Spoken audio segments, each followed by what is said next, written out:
మాజీ మంత్రి కురసాల కన్నబాబు ప్రభుత్వంపై అసత్య ప్రచారాలు చేస్తున్నారని జనసేన నేత మురళి విమర్శించారు. ఎమ్మెల్యే పంతో నానాజీ సివిల్ సప్లై అధికారులు జిల్లా కలెక్టర్తో మాట్లాడి రైతులకు డీజిల్ సరఫరా చేయడం జరిగిందని తెలిపారు. రైతులు ధాన్యం అమ్మిన 24 గంటల్లోనే వారి అకౌంట్లో డబ్బులు జమ అవుతున్నాయని చెప్పారు. కన్నబాబు మంత్రిగా ఉన్నప్పుడు తన సొంత నియోజకవర్గాన్ని పట్టించుకోలేదని విమర్శించారు.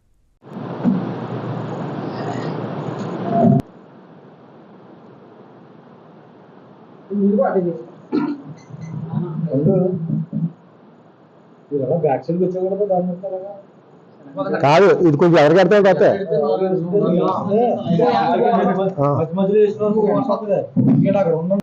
రమేష్ వస్తున్నారండి, ముద్రగడ రమేష్ ఇక్కడ ఉన్నాడు సెంటర్లో.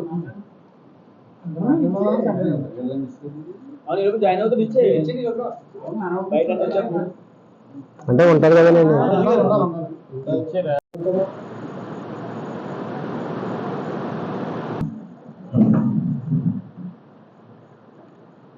అందరికీ నమస్కారం. నిన్న మాజీ మంత్రి వ్యవసాయ శాఖ మంత్రి కురసాల కన్నబాబు గారు ప్రెస్ మీట్ పెట్టి ఛానల్కి ప్రజల గురించి రైతుల గురించి గుర్తొచ్చిందిలో ఉంది.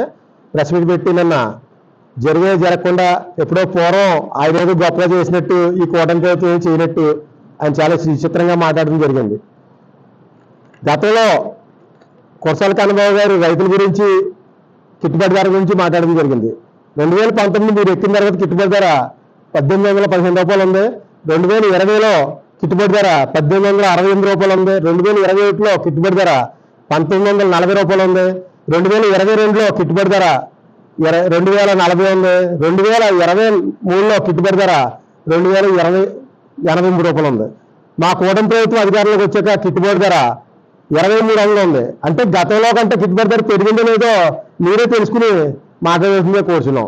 అలాగే రైతులకి మిషన్కి ఎక్కడ కూడా డీజిల్ పెట్రోల్ దొరుకుతున్నాయని చెప్పి అసత్యవాహం చెప్తున్నారు.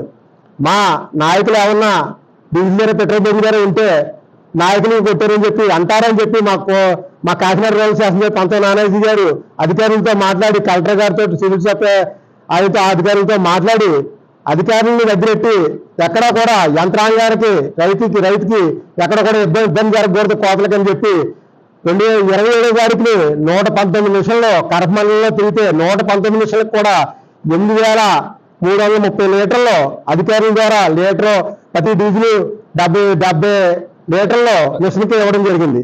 అలాగే నిన్న 28 తారీఖుని 145 నిమిషంలో కడప మండలం వ్యాప్తంగా కూడా మిషన్లో పిచికారీ చేయడం జరిగింది. మన కోత మిషన్ కూడా ఎక్కడ ఆగకుండా ఈ 140 మిషన్లకి 10,150 లీటర్లు ఈఆర్ఓల ద్వారా ప్రతి బంకులోను ఎంఆర్ఓ గారు వెరిఫై చేసి ప్రతి బంకులోను రైతాంగానికి ఇబ్బంది లేకుండా డీజిల్ కొట్టడం జరిగింది. రైతులందరూ కూడా ఆవేదన చెప్తున్నారు. ఇక్కడేమో పంటలేమో ఆగిపోయి ఎక్కడికక్కడ మిషనరీ లేదు అని అసత్య ప్రయాసాలు చెప్తున్నారు. ఎక్కడ ఆగిపోయినాయో కురసాల కన్నబాబు గారిని వాళ్ళ నాయకులు రమ్మనండి, మేము చూపిస్తాం. ఎక్కడికక్కడ ఇక్కడ పైన యుద్ధం జరుగుతుంది. యుద్ధం జరిగినా సరే మా కూటమి నాయకులు అందరూ కూడా చంద్రబాబు నాయుడు గారు పవన్ కళ్యాణ్ గారు మాట్లాడి ఎక్కడ ప్రజలకు ఎక్కడ ఇబ్బంది లేకుండా చేసేది తప్ప ప్రజలను ఎప్పుడు కూడా మబ్బు చేసి మీరు ఇచ్చేస్తాం అని చెప్పి ఎప్పుడు చేయలేదని చెప్పి సందర్భంగా చేసుకున్నాం. అలాగే గత ప్రభుత్వంలో కురసాల కన్నబాబు గారు వ్యవసాయ శాఖ మంత్రిగా ఉన్నప్పుడు రైతులకి చాలా అన్యాయం జరిగింది. ఎందుకంటే ఆయన సొంత నియోజకవర్గంలోనే పండూరు గ్రామంలో నకిలీ విత్తనాలు ఇవ్వడం జరిగింది. ఆ నకిలీ విత్తనాలు చేసి రైతాంగం చాలా ఇబ్బంది పడారు. ఆ రైతులు కూడా న్యాయం ఎక్కడ జరగలేదు. అలాగే గతంలో పంతో నానాజీ గారు ఆయన కూడా రైతుల దగ్గరికి వెళ్ళి పరామర్శించి ఎలా ఉంది ఏంటని అడిగితే చాలా అన్యాయం జరిగిందండి. వాళ్ళ నాయకుడు సొసైటీ మార్కెట్ చైర్మన్ పిడావరి మార్కెట్ చైర్మన్ రైతులు విత్తనాలు అమ్మి కొన్నామండి, కొంట ఎలాగైపోయిందని చెప్పి రైతులందరూ ఆవేదన వ్యక్తం చేశారు. అలాగే ఒక 5,000 ఎకరాల కర్మంలో ఉంటే 1,500 ఎకరాలకి మాత్రం ఎరువులు ఇవ్వడం కూడా జరిగింది. గతంలో మేము కూడా ధర్నాలు చేస్తే పోలీసులతో మమ్మల్ని కూడా లాఠీ చేయించి లాభపడేసిన రోజులు కూడా ఉన్నాయని చెప్పి ఈ కురసాల కన్నబాబు గారికి మరీ తెలియజేసుకున్నాం. అంతేకాదు యూరియా బస్తాల గురించి రైతులు ఎంతో ఆదాయం చెందుకోరు. ఒక ఎకరం ఊడితే